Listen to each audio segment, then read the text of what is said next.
on introducing this office.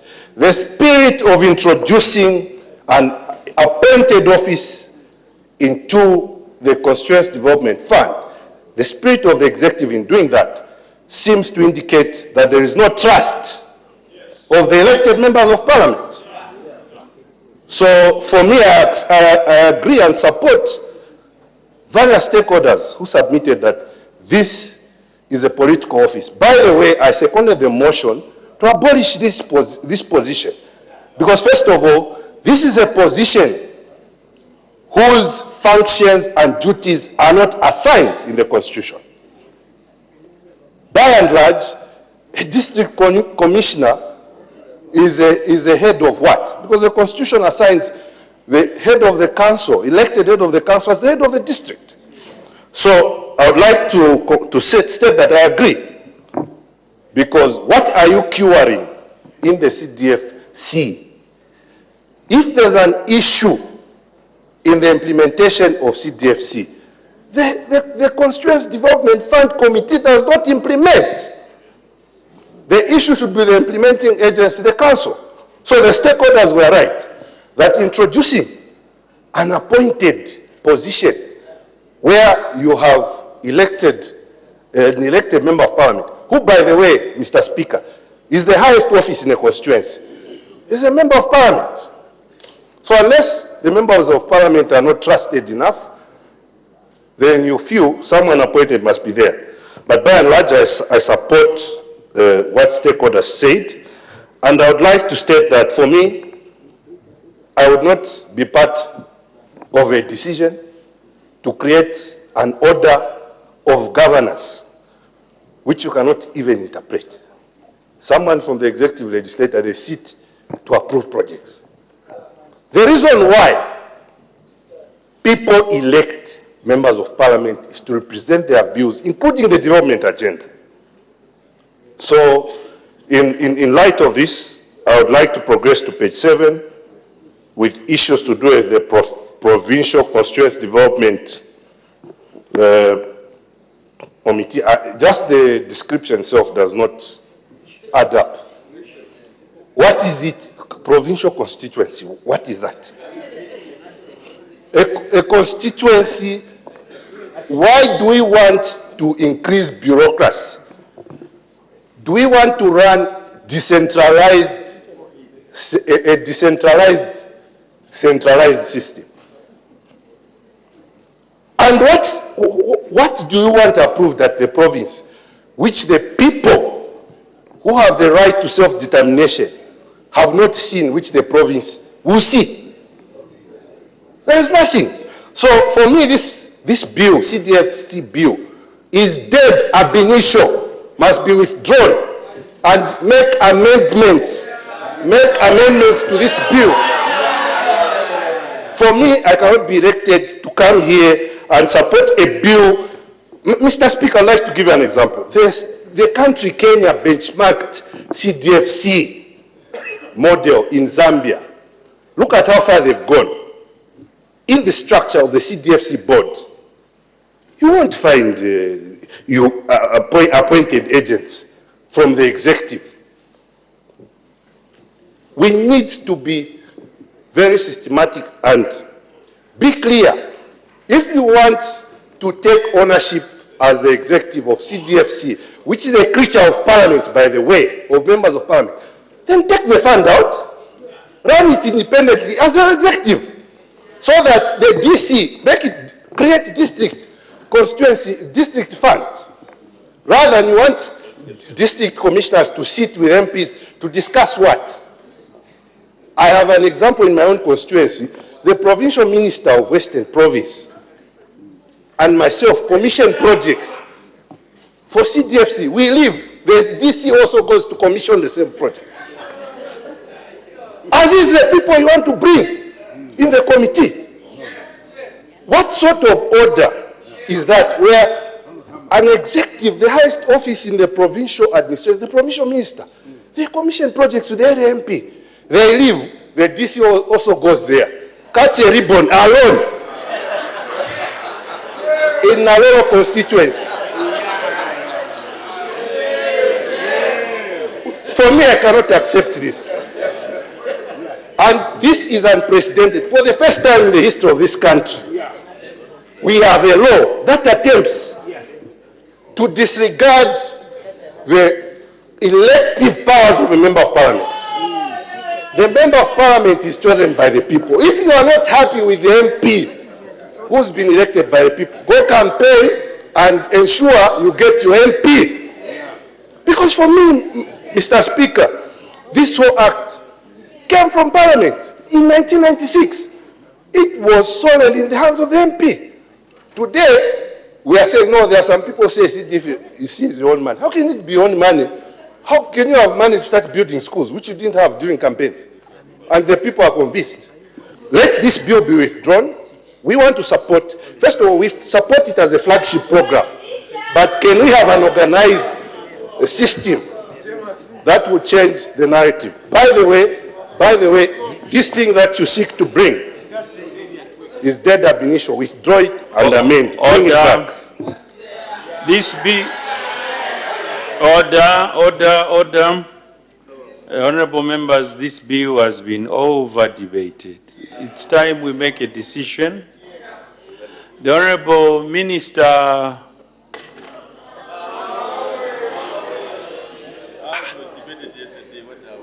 I'm the one presiding over this house.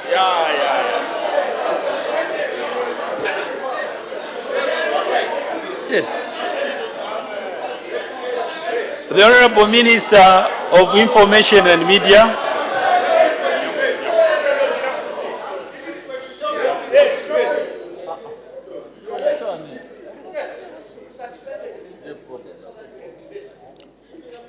Thank you, Mr. Speaker, for the opportunity that I may add my voice to ventilate on a few issues regarding this particular motion on the floor of this House. With your permission, Mr. Speaker, allow me to correct the order of proceedings or transactions in my last discourse, where I mentioned a figure of 1.9 and 2.1, that the same be expunged from the record of my transactions and be replaced with 1.5 and 1.7 billion respectively. I thank you, Mr. Speaker. Mr. Speaker, the issue we are debating here, I believe, can be said to be contentious or non-contentious, depending on what you are looking at and what you want to get out of it. Mr. Speaker, I have been in this House. This is my 14th year, and I have been a member of the CDF for all this period. And I can now say, this money, Mr. Speaker, belongs to the people, not to us members of Parliament. And it also has to be understood, the genesis of CDF, that this was a stopgap measure of members of Parliament that on issues that needed urgent attention to be attended to, whereof government bureaucracy would hold back response, this fund was introduced to ensure that members of Parliament in their localities with their elected councillors would be able to respond immediately without waiting for central government. Mr. Speaker, when I came here in 2011, the CDF committee, we used to sit as councillors, all the councillors used to sit in a council meeting where we make a council resolution of the project. That is no longer the case. A CDF committee sits outside with people who have been drafted, and increasingly participation of who sits there keeps changing. This is where we are. We can't remain stagnant. And this is the reason, colleagues, I just want to share my views. and will not influence anyone to vote in a particular way. Mr. Speaker, I have heard concerns yesterday when colleagues were debating, talking about decentralization, to say when you bring a DC into the CDF committee, you are affecting the decentralization spirit. Mr. Speaker, decentralization does not mean extrication of the central government from the occurrences or transactions of business of the local authority, which in any event is part of the central government because it is headed by a minister who is in the central government. So when we are talking about decentralization, decentralization does not mean the central government should not participate. It means people from those localities, such as DCs, they are in those localities, they must participate. That is number one. Number two, Mr. Speaker. Number two, Mr. Speaker.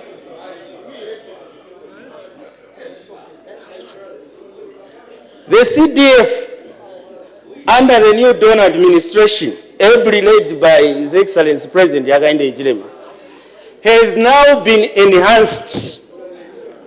The CDF has now been enhanced, and Mr. Speaker, it is the flagship career program of development of the new Dawn, meaning the mandate that is associated with the transactions of CDF has now been expanded. Mr. Speaker, the new Dawn administration has gotten money from line ministries as spending agencies and has sent this money to local authorities where it is going to be expended on behalf of the people of Zambia.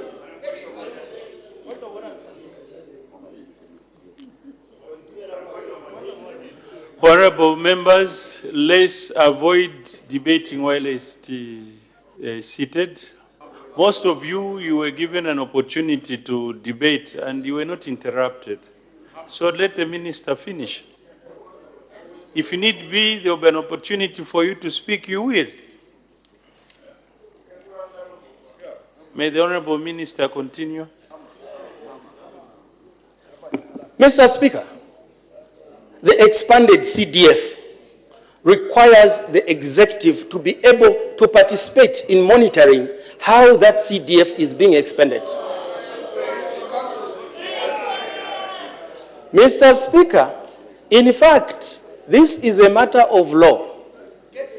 Mr. Speaker, when this Parliament appropriates national resources and pass a law called the national budget, the people of Zambia out there, through this Parliament, have given one arm of government the mandate to expend their money. It is the executive. It is a constitutional matter. Therefore, what is wrong about the executive? Now that they've gotten money from the ministries to the local authorities, since they are the ones who are accountable to the people on the utilization of the taxpayers' money, to go and participate.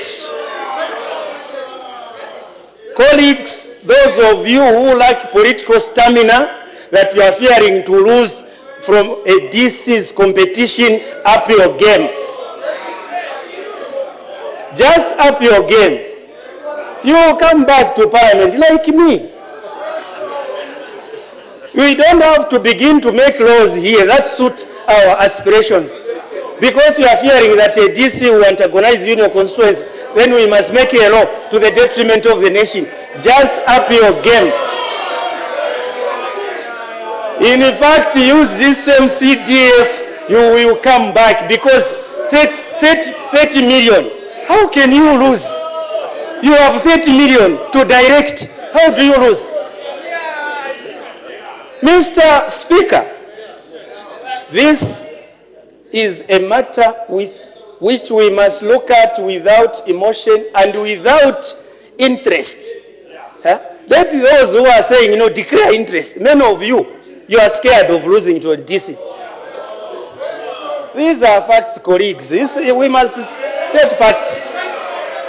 Mr. Speaker, finally, when you allege that DC is from the executive, Mr. Speaker, in Choma, I'm a member of the CDF, but I'm the minister. Are you saying that when I go to sit on CDF, I'm no longer a minister? Yeah. I am still a minister who sits on that CDF. I thank you, Mr. Speaker. Thank you. Honorable members, let's desist from... No, there's a better way to present your grievances. The Honorable Member for Umezi. But if...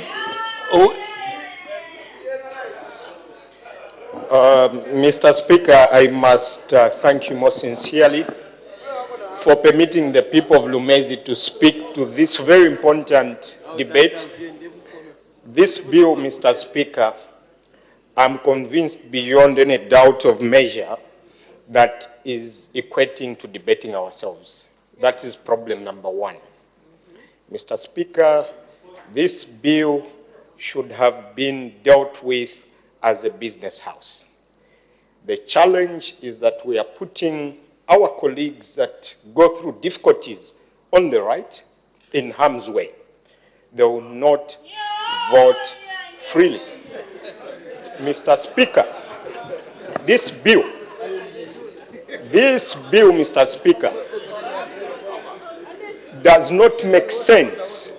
A district commissioner that you intend to sit in this committee has free fuel, which MPs do not have. None of those MPs on your right have free fuel. And you want them to be representing the aspirations of their respective constituencies. We've cheapened the office of a member of parliament. MPs sacrifice so much for their people. And then today, you want to give them extra blood pressure to compete with someone that the executive provides free fuel for. The Minister of Finance gives free fuel to district commissioners in this country, and the outside world believes that Parliament provides fuel for its members, when in fact not. This is confusion, Mr. Speaker. Mr. Speaker, the UPND manifesto had proposed that they will abolish the office of a district commissioner. What has changed? What has changed? Mr. Speaker, we've got a number of sitting MPs here that are a project that were district commissioners and kicked out those who were in cabinet then. History has a tendency of repeating itself. Mr. Speaker, take nothing from some of us. Just for the comfort of my colleagues, I did not win on political party lines. Not that I served as my elder brother from Chasef who served as PSMD, independent, genuinely clean. But there are those that build up because of these positions you give them. We have no difficulties competing, but is the level going to be fair? The answer is no. One has free fuel. MPs buy coffins, they pay school fees, uniforms for the electoral aids, and then you come here and bring a BID bill. Honorable Nkombo. Mr. Speaker, if, get me right, I'm using the word if at all there is some incompetence somewhere, and they've picked it that they cannot replace ministers like foreign affairs because of incompetence, that should not fall on our part. Honorable member, may you take a seat? Honorable member, you are a very good debater, but I don't know why you stray. Is it public pressure so that you are always in the limelight? What is the problem? You can't be talking about issues to do with the foreign minister. The president has got the mandate as and when he feels like appointing. So you shouldn't talk about that. And this government is functional, so why should you bother to talk about that? So restrict yourself to your debate. You may proceed. Thank you, Mr. Speaker. Mr. Speaker,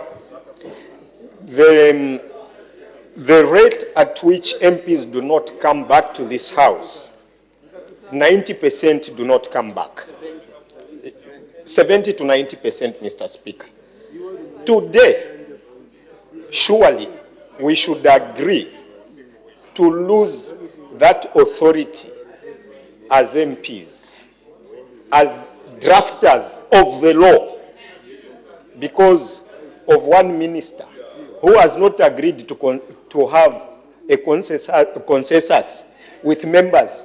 Because the normal thing that should have been done, Mr. Speaker, was the Minister of Local Government to sit with all of us and agree. Why didn't he move in and talk to us? We're human beings. We've got feelings.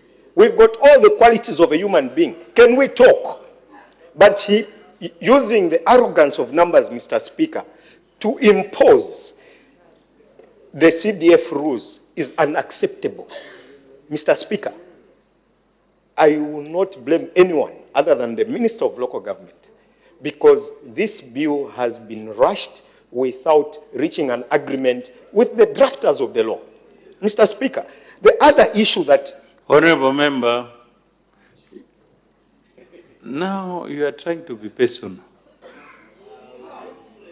This is an executive bill. It's an executive bill. The executive is the one that has brought this bill. By you bringing Honorable Minister of Local Government now, you are trying to individualize the bill. This bill has been brought in by the executive. You may proceed, but avoid moving in that lane. Mr. Speaker, the executive had a chance to talk to us members. And then we agree it should be win-win situation for both sides. Mr. Speaker, I know of backbenchers from the executive side that do not agree to this bill for so many reasons. Mr. Speaker, we talk to each other as backbenchers. Many times you've delivered rulings to say, talk to your ministers. They don't listen. They don't pick phone calls. Mr. Speaker, I'm speaking to realities and not what people may consider an imagination. But we've said that we don't debate ourselves. Just concentrate on the bill. There's no need to bring ministers in the context. Is that one way of seeking for a job? Let's ensure that we just concentrate on the bill.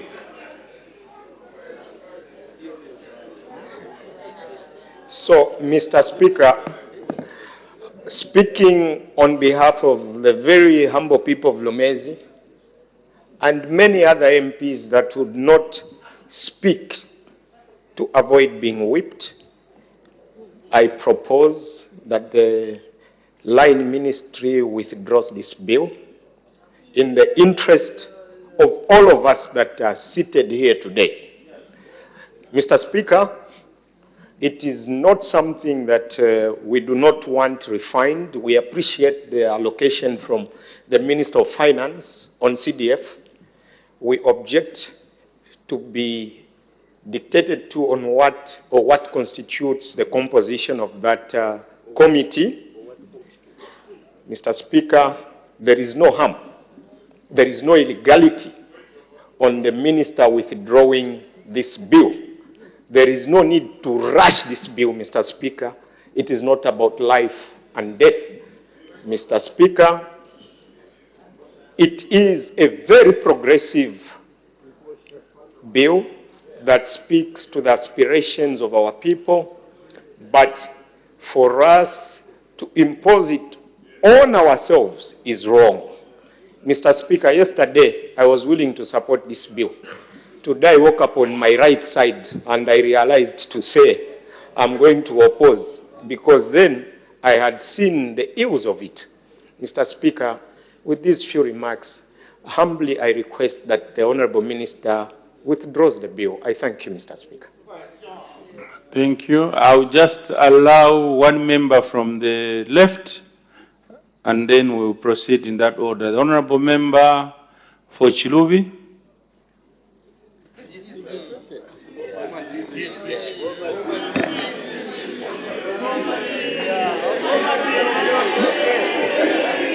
Mr. Speaker cannot be protected.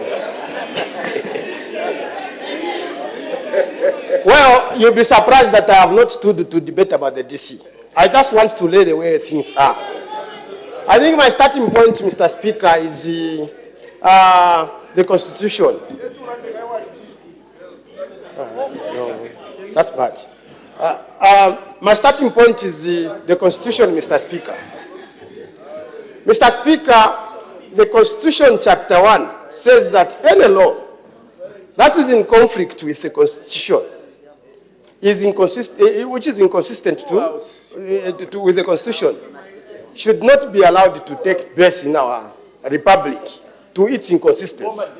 And why that is there is that, Mr. Speaker, if you care, read Article 152.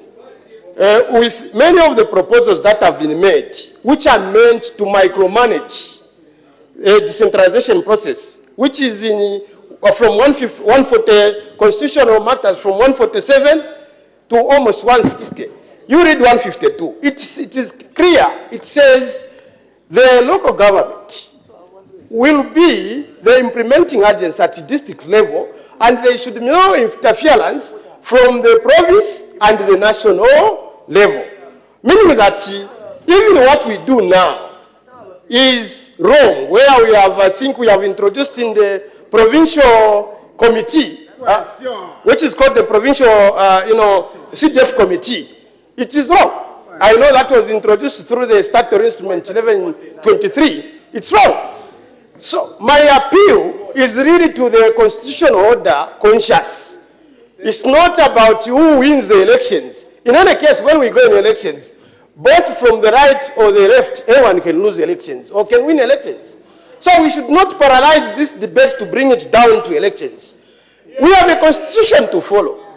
And if we have a constitution to follow, it means that any law that we are introducing as a people should follow the supreme law of the land. And accordingly, the supreme law of the land, in most of the things, even those amendments, arrangements where a representative is supposed to be appointed by the minister, the NGO, Congress, and many others, including the position that has been put there as to sit in the Constitution, in the CDF. Having said that, I also want to submit, from my small experience, as a former DC, that a DC has got 8 roles, and the DC is a direct agent of the Republican president at district level. And if a DC is a direct agent of the Republican president, that's why the office of the DC is called the office of the president. And in that particular representation, it means that one of the roles, among the 8 roles, is that the DC is a custodian of the resources in the district.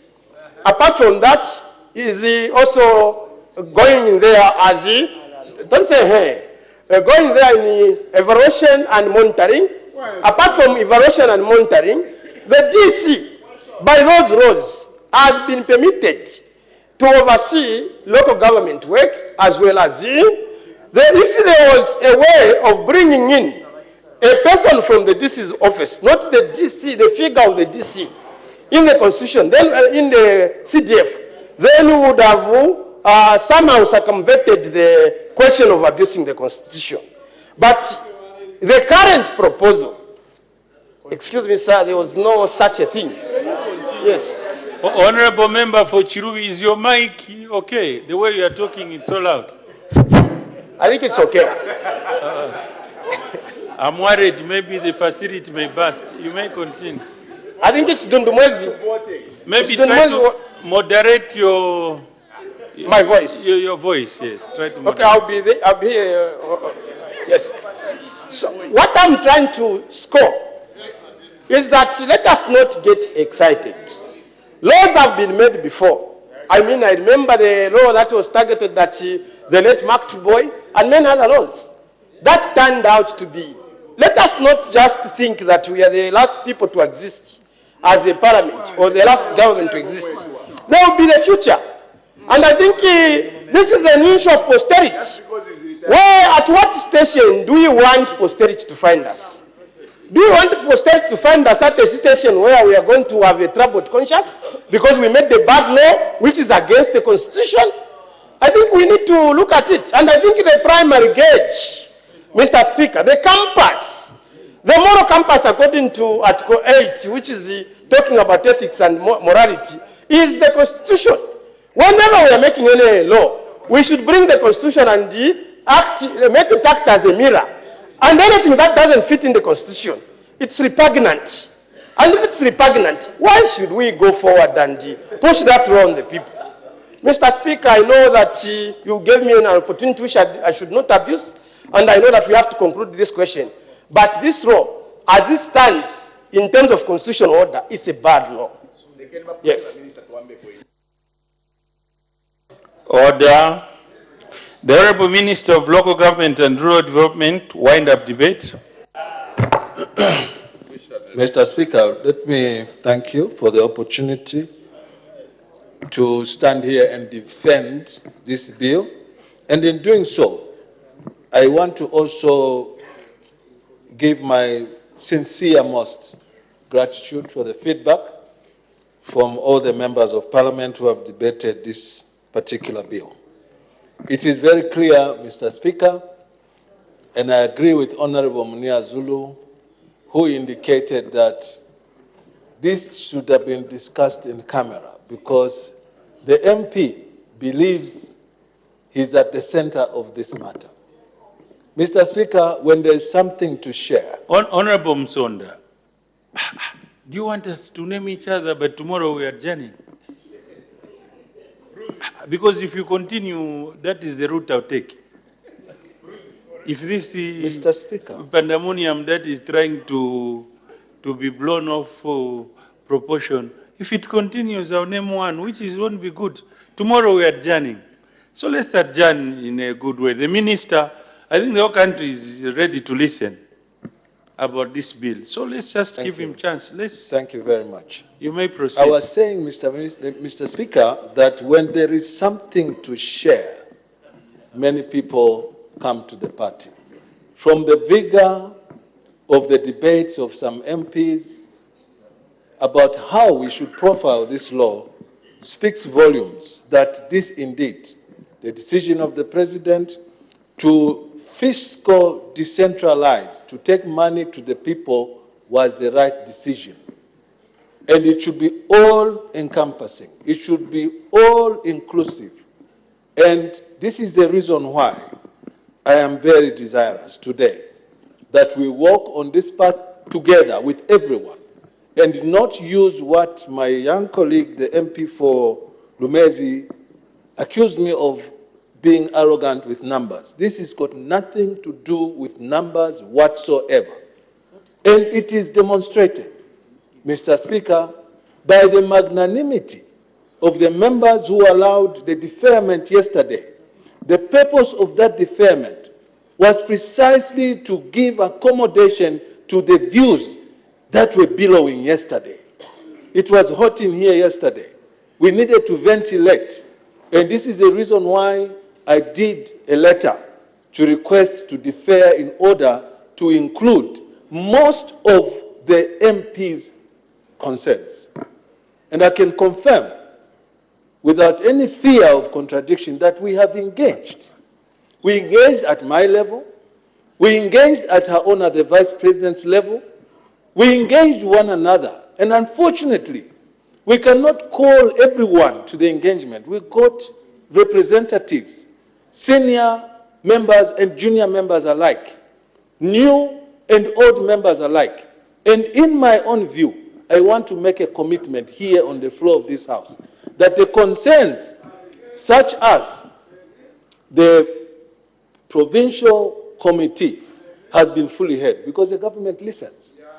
The members indicated that they'll be happy if I delegate the authority to the PLGO. We have done that in the notice of amendments. And you will see that they are there. And when we come to the next stage, they will be there. They came, Mr. Speaker, the issue of trust. Definitely, it is a part that plays a role, the issue of trust. And people are judged by the words of their mouth. I have said to you, and I will say it again, this process went through the committee. And the committee system is the heart and soul of every parliament. When you say stakeholders, who are the stakeholders? Are we the only stakeholders? The answer is no.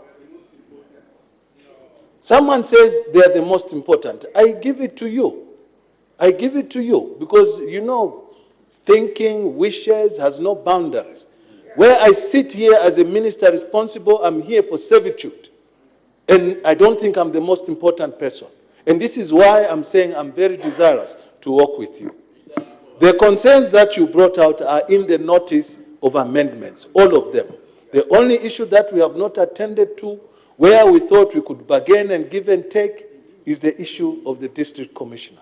People have said the DC represents central government. Isn't central government a stakeholder in this whole affair?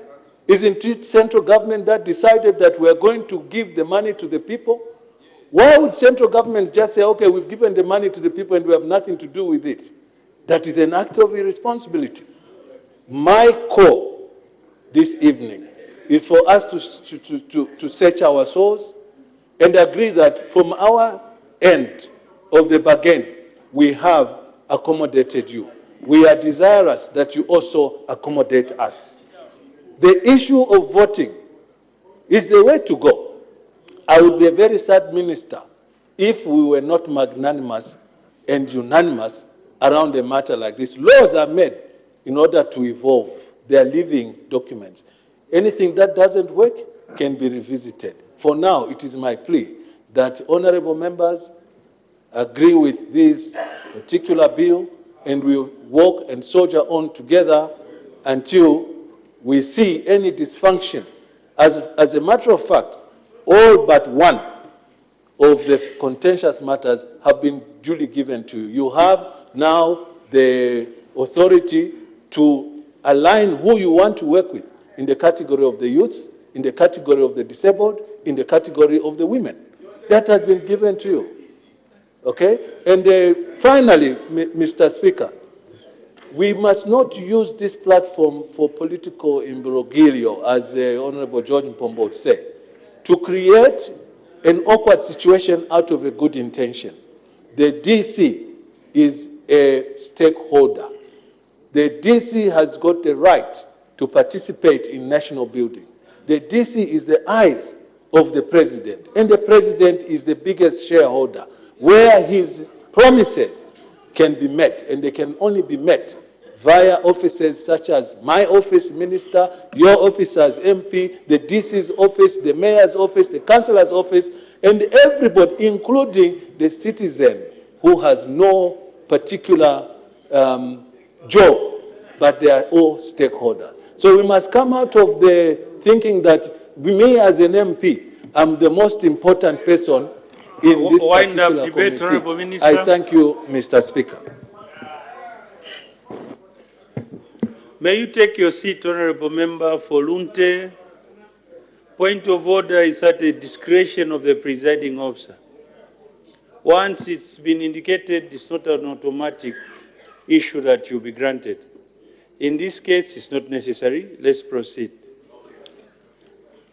I put the question. The question is that the bill be read the second time. As many are of that opinion say aye. Aye. Of the contrary say no. No. The ayes have it. The question is resolved in the affirmative.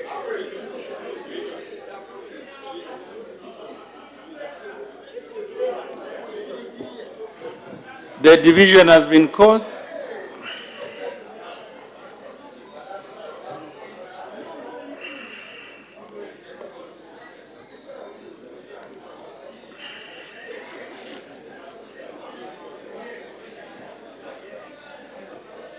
It's this one. This one. This one.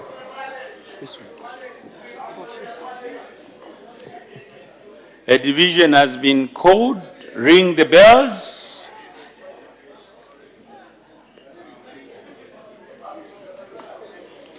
The bells will ring for 4 minutes. Good evening. Yes. At the end, a further 1 minute will be added, so it will be 5 in total.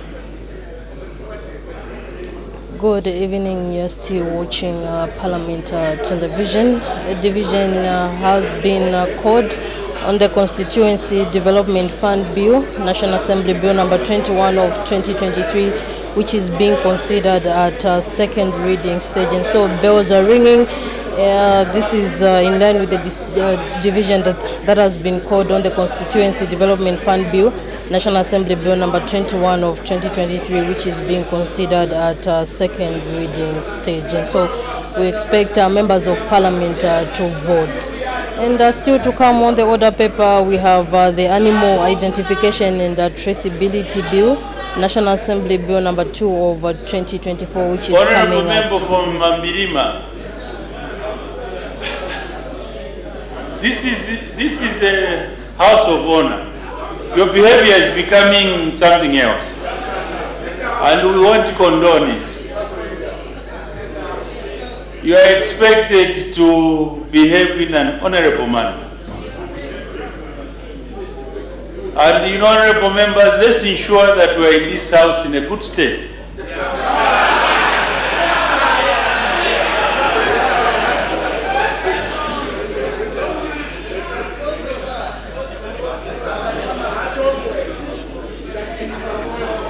You're still watching Parliament television. Bells are still ringing. A division has been called on the Constituency Development Fund Bill, National Assembly Bill number 21 of 2023, which is being considered at second reading stage. And so we expect members of Parliament to vote.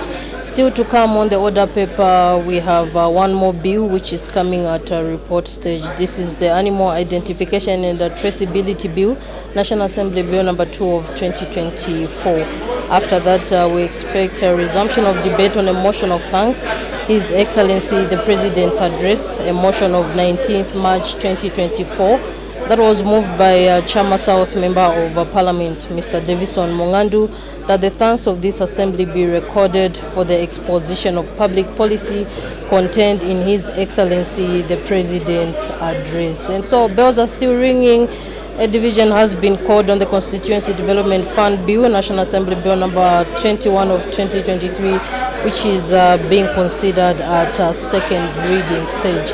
And when business resumed at 14:30 hours, Mr. Second Deputy Speaker did recognize the presence in the public gallery of pupils and teachers from Betuz School in Lusaka District. Mr. Speaker, on behalf of the National Assembly of Zambia, warmly welcomed the visitors to the National Assembly. And on the order paper, the House has considered one private member's motion that was moved by Kabwe Central Member of Parliament, Ms. Chrysosta Halwindi. This is titled Introduce Tree Planting Week, that in order to mitigate the effects of climate change, this House urges the government to introduce annual planting week, a motion that was seconded by Ron Member of Parliament, Mr. Joel Chibuye. And so we saw members of Parliament debating this motion. When a question was put, this motion was adopted. After consideration of that private member's motion, the House went on to consider 3 committee reports. The first one was moved by Siavonga Member of Parliament, Mr. Dalius Mulunda. And so bells are still ringing. This is Order, honorable members. Close the bar, clear the lobbies, and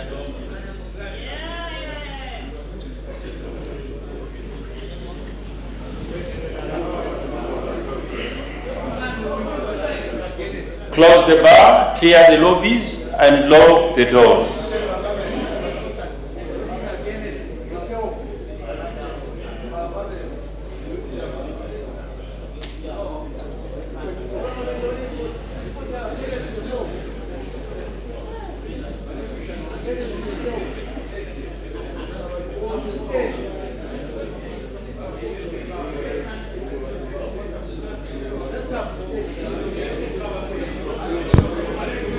the House will vote electronically only using the Bosch multimedia units. Honorable members, order. Please log into the system.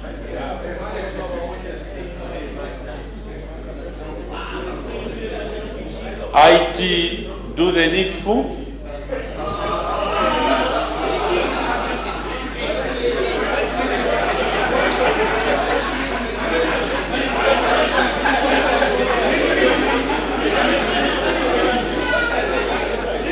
No, you are saying the system is not responding.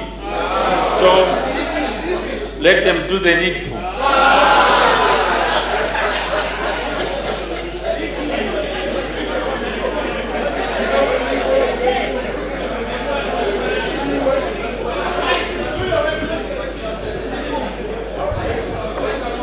Please log into the system.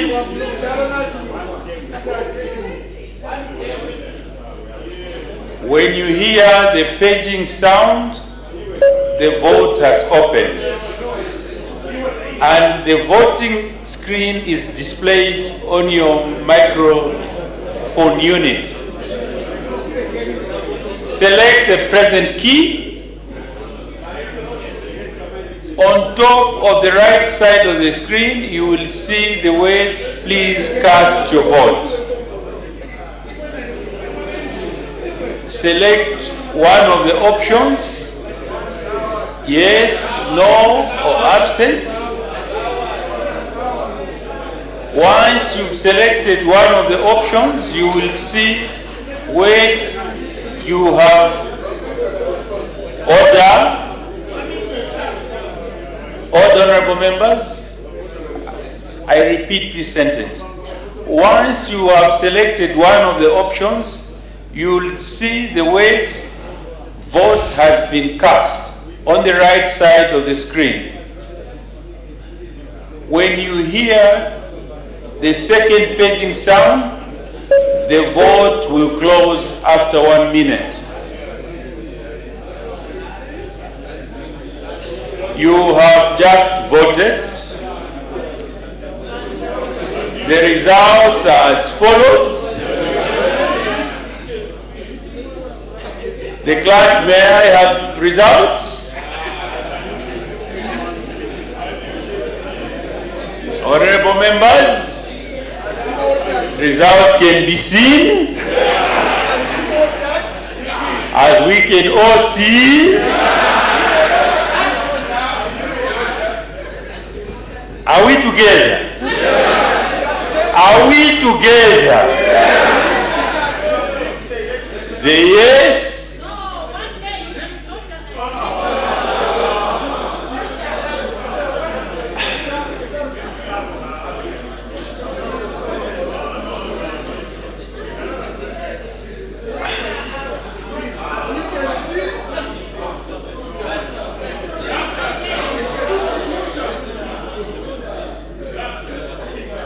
I've already spoken about the state.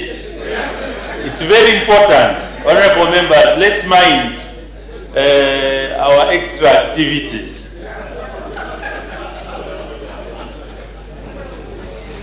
The results are as follows. The yes, 72. The no's, 43.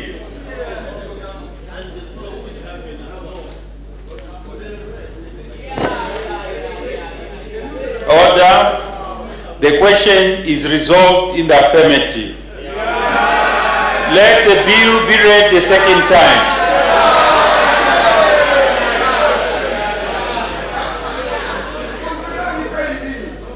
Honorable members, may you take your seats?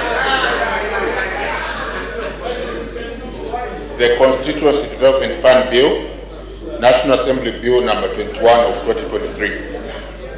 Committee stage to be taken when? Tomorrow, Mr. Speaker. Committee stage to be taken tomorrow, Friday. Next order.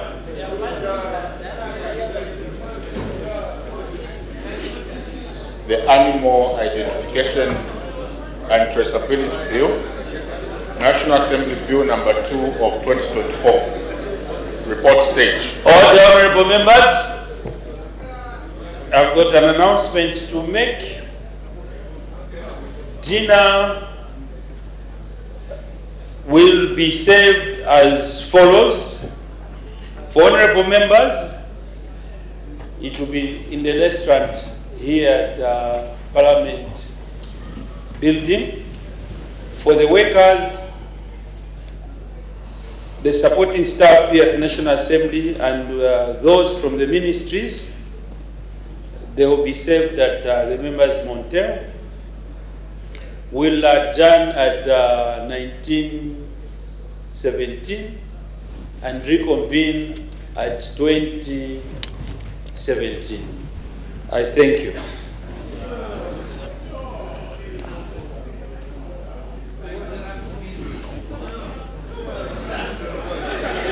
Good evening.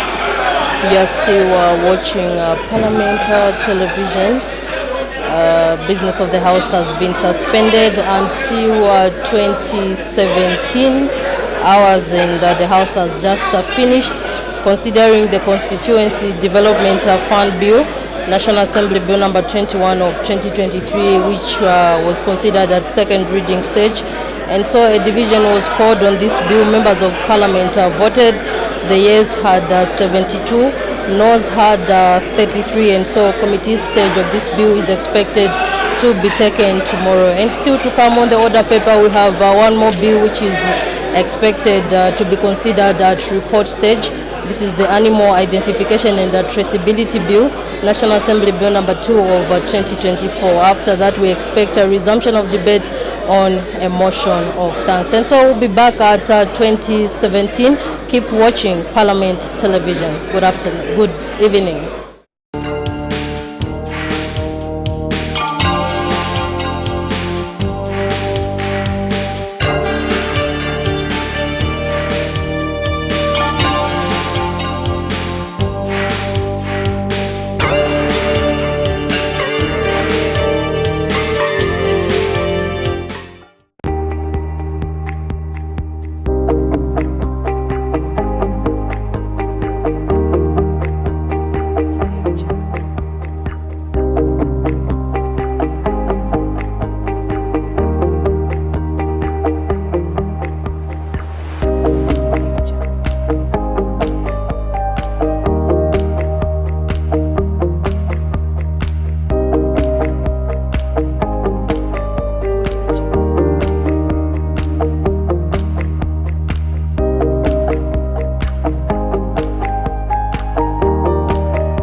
There were 59,439 registered cashew nut farmers in Western Province. The situation as it is I'm incapacitated. The good people of Petauke, especially in Minika 1, where we don't have water. This is now a serious risk on the people with Estezi. Last week we registered one maternal death. Within the CDF, we can build palaces for all chiefs in our country. Minister, when are we going to have money? When are we going to construct those people? Catch us live on DSTV channel 272, OTV channel 28, Topstar channel 5, or visit the National Assembly of Zambia Facebook page. Parliament Television, bringing Parliament closer to you.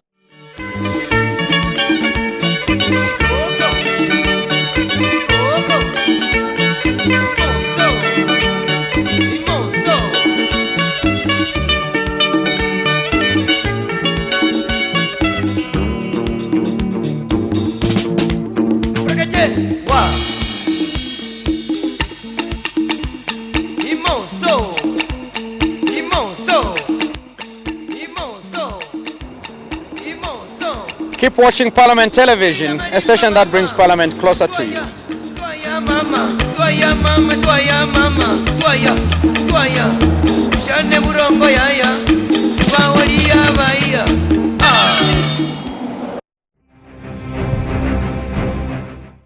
We have seen a propensity. The debates, the questioning, the making of laws, the confrontation, the live parliamentary proceedings are aired on Parliament TV every Tuesday to Thursday at 14:30 hours and Fridays at 09 hours. Make a date. Parliament TV, bringing Parliament closer to you.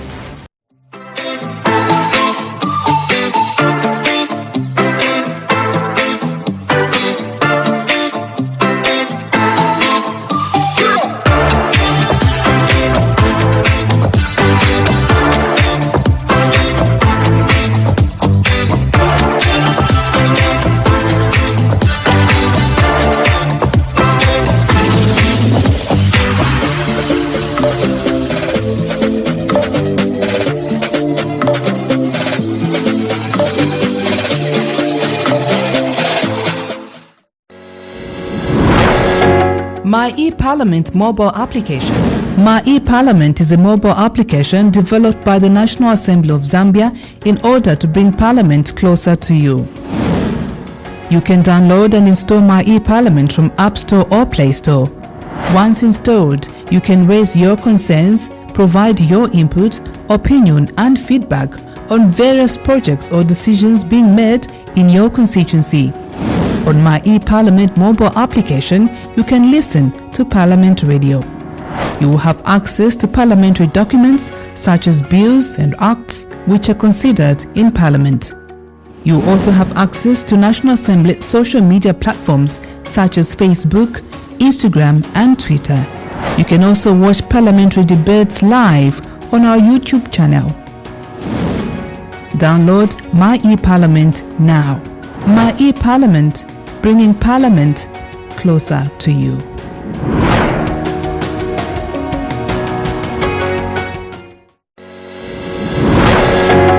My e-Parliament mobile application. First,